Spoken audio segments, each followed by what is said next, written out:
Hello guys, welcome to my channel.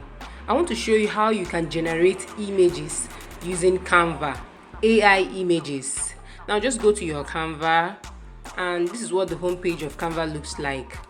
I want to generate an AI image that I want to use on this video's thumbnail. So I'll just search YouTube thumbnail and then select one of these thumbnails.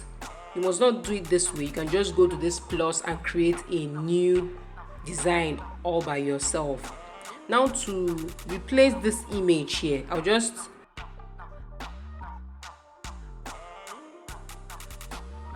click on the image and delete. Now I'm going to get my own image that I'm going to generate from Canva image generator. So click on this plus sign. Once you click, you see try magic design.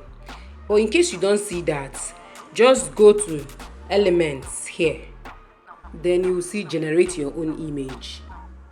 Just click on it and type your prompt in here, what AI will use to know the image you want.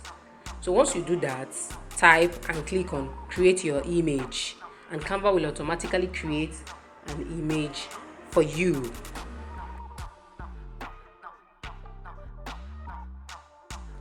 Here are the images AI generated for me. All I have to do is just tap on one and use it for the design I want. I'm sure you've learned how to generate images using Canva. You can watch as I create the entire thumbnail. Please do like and subscribe to this channel for more. Thank you.